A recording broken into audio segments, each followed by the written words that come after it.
Paul, it's great to have you back on campus. Are you excited? Excited. I'm as excited, I'd say, as a mosquito in a nudist colony. I am. I don't think I've ever heard that one before. That's excellent. Well, thank you so much. I do the best I can with what I got. We're so happy to have you back. What does Stony Brook mean to you as a place after all the time that you put in here? This place has, it's just grown to be a monster, not a bad monster, a good monster. When I came here, there were 6 buildings.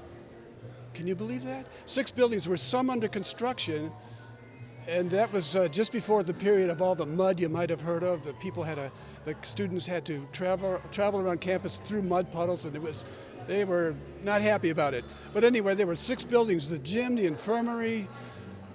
G quad was finished. H quad was under construction. There was chemistry, old physics, and the physical plant, and that was it. But it's just a wonderful story, Stony Brook.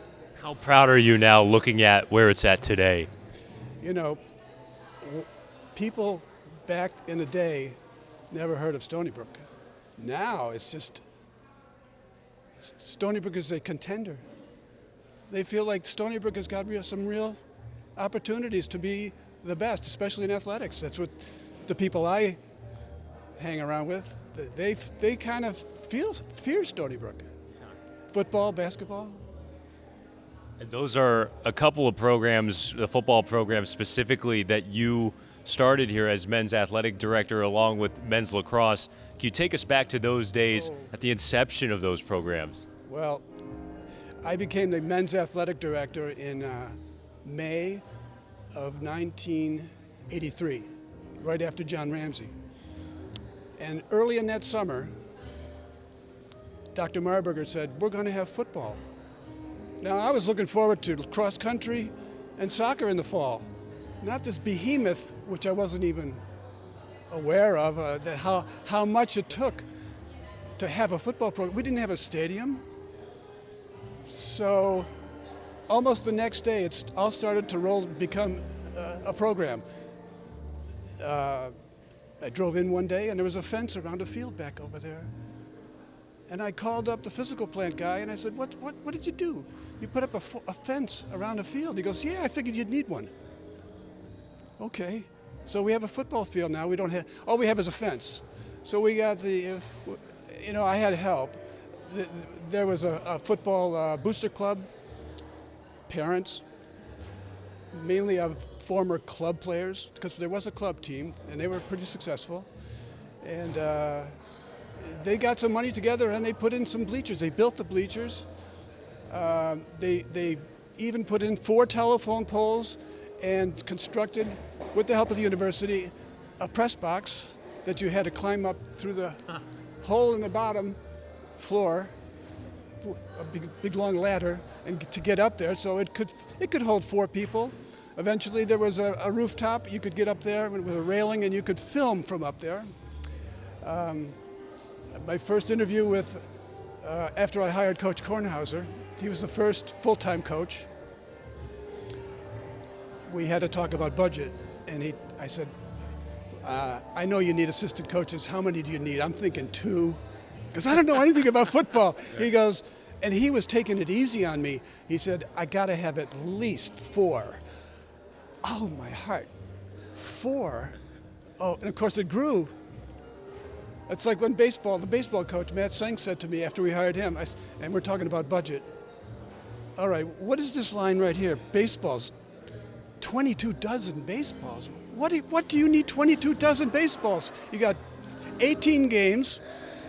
What do you need? 36 balls. What do you need 22 dozen? He goes, look at these guys. So anyway, and then lacrosse came around. That was a fun sport to start. Had a good coach to get us started. Anyway, a lot of history. You spent a lot of time here at Stony Brook. I think it might be fair to say that it's your life's work. So what do you take away from it? What did you learn from your time as coach and administrator here? Well, I learned to be patient. I learned to fight your battles carefully. There were times when there was incredibly low budgets, and you had to learn how to fundraise. We did plenty of that. We had road races, all small stuff compared to what they do now. But you identified the problem and you just did the best you could. You attacked it. What does it mean to have this honor to go into the Stony Brook Athletics Hall of Fame, the Hall of Fame that you created back in 1991, kind of full circle to come around? Yeah, I never, ever thought I'd be on this side of the microphone. Never. Back when we started the Hall of Fame, I was doing the videos. I created the videos myself with the help of a lady from another local elementary school who was a videographer. Oh, what with that? Anyway, she was good, and so we collected the photos from all of the inductees just like you do now, and we put it together. We had our very first one, our very first induction ceremony at the Three Village Inn, and so honored to have Raleigh Massimino come to that one. That was a thrill, just to be out in front of the Three Village Inn waiting for him to come. And when he showed up, he said, "Dudsy!" It warmed my heart, because he was fun to be around. He was only here for 2 years, but he went on to such great things. But I never, ever thought I'd be an inductee. Well, you're on the other side of it now. Congratulations, Paul. Welcome back. Thank you so much.